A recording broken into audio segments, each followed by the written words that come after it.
Hey guys, this is Javier with the Real Javier Novoa channel, a platform and a modality where we teach you how to live free by using the laws of interiorism. And I just wanted to go into another sort of drawing from the greats. And Neville Goddard is, of course, probably the greatest mystic in modern history in applying these laws of assumption and interiorism.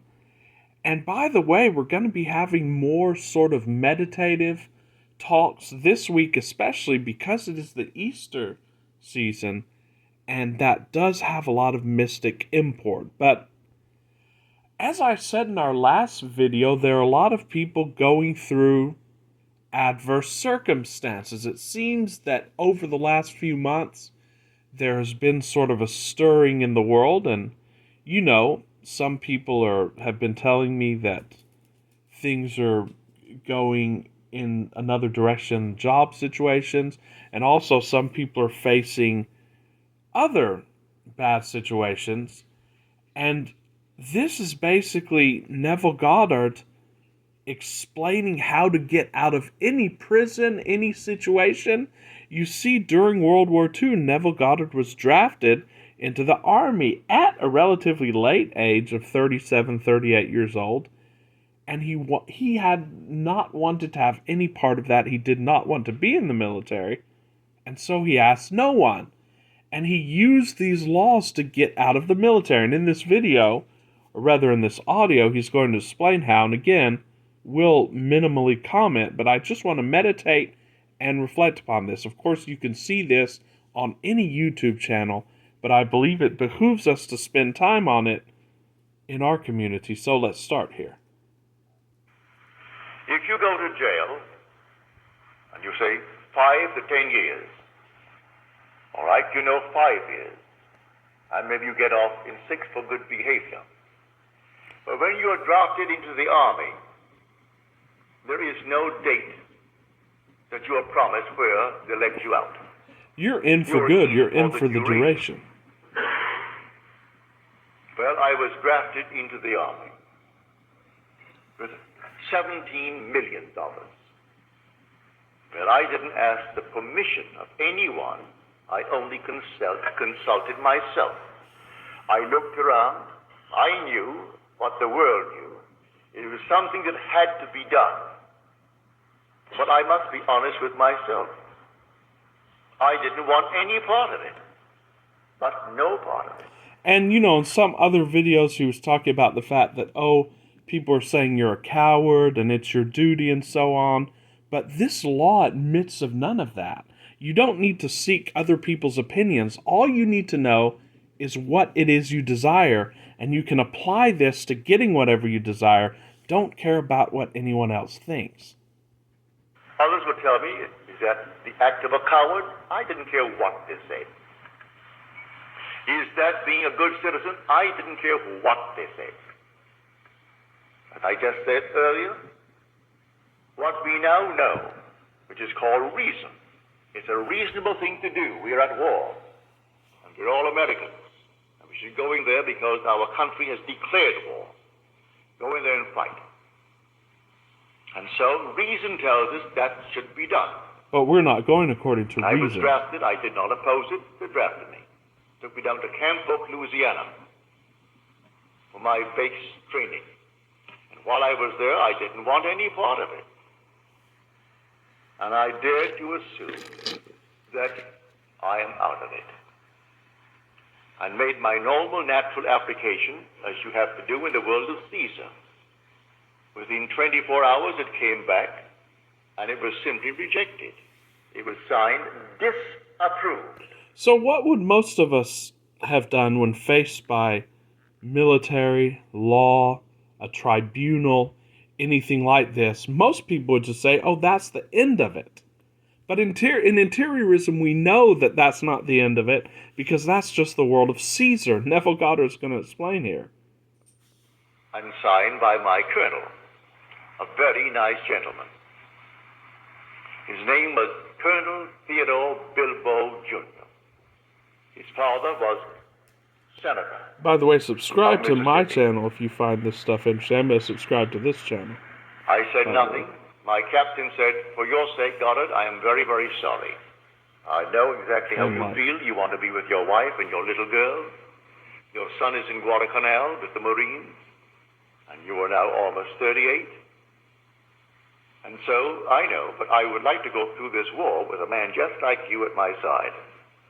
So I can't say that I am sorry for myself. I'm sorry only for you." I didn't say one word to him, to the colonel. I didn't oppose it. That was the decision of Caesar.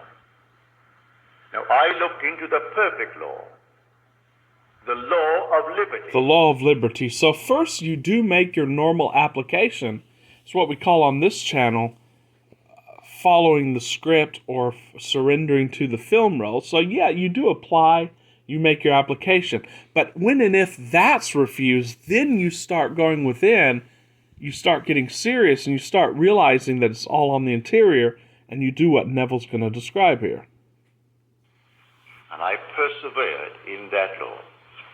And I slept that night as though I slept in my own home in New York City on Washington Square, where I lived on the 7th floor.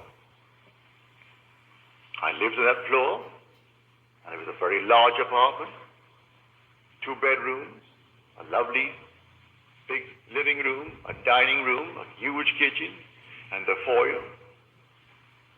And I slept in that place just as though I were there, not in the army. I fell asleep in that state, having done all the normal things that would make me feel this arrangement is perfect.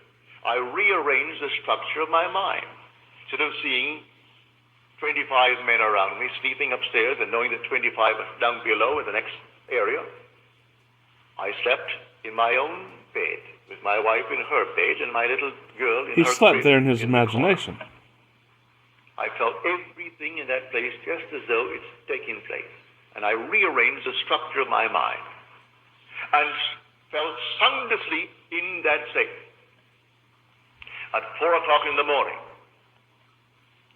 here comes a sheet of paper before my eyes, and a hand from here down with a pen in its hand. By the way, this doesn't always have to happen, like this dream he's having or this vision. It doesn't always have to happen. It will happen sometimes.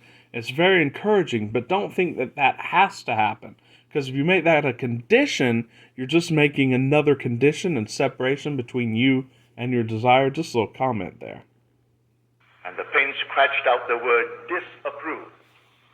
And it wrote in a bold script, approved. And then I heard the word, that which I have done, I have done. Do nothing. Do nothing. And then I woke. It was too early to disturb the 25 other fellows sleeping there.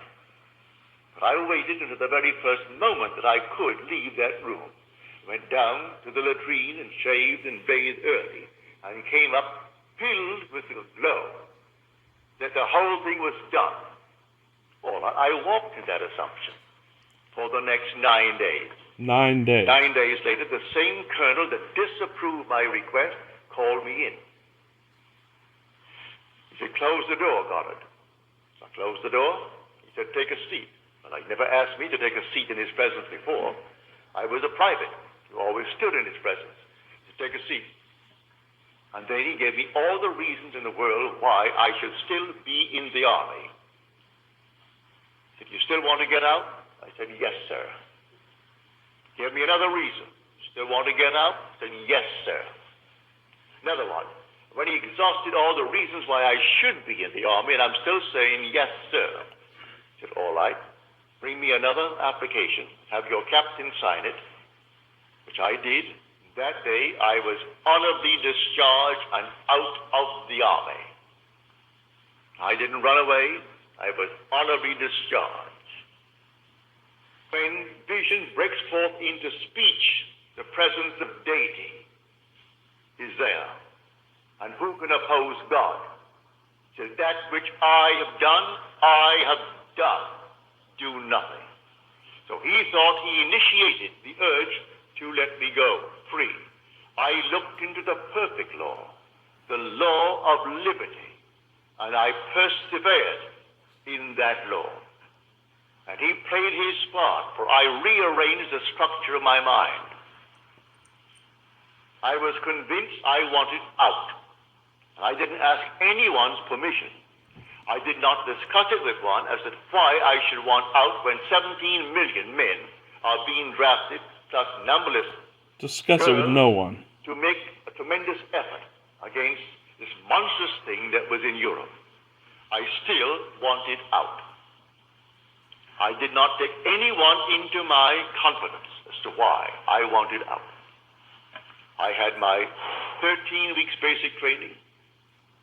And when I came out, they gave me my citizenship papers and I could have been, back in 1922, I could have been an American, but I just didn't have the time or the urge to get around to it, to become a citizen. So I drifted on and drifted on and drifted on, and finally, after this little episode, that's why I went into the army. For I would still be drifting through and being a citizen of Britain. So, ladies and gentlemen, this is how it's done, guys. So, first of all, he knew that this was not something that would be approved by others, and he didn't ask anyone. He didn't take anyone's advice. So many of us are saying, should I want this, or is this correct, or do I deserve it, or you don't discuss it with anyone. Your desire is your desire, and it was put there by the divine, which is, of course, within you. So you take no one into account. You take the advice of no one. You simply see yourself as it. And then, as he said, God said, do nothing. You do nothing, and you simply allow the circumstances to move themselves into your life. This is perfect interiorism 101, and it's going to be the way that we can all get out of any adverse circumstances that are going on, just according to the general vibration that seems to be going on. So guys, thank you so much for watching. Please, if you like our channel, hit the subscribe button, hit the like button, share the videos. We're going to be having a few more meditative videos over the weekend and at the beginning of next week. So till very soon, guys, this is Javier with The Real Javier Novoa bidding you a wonderful weekend.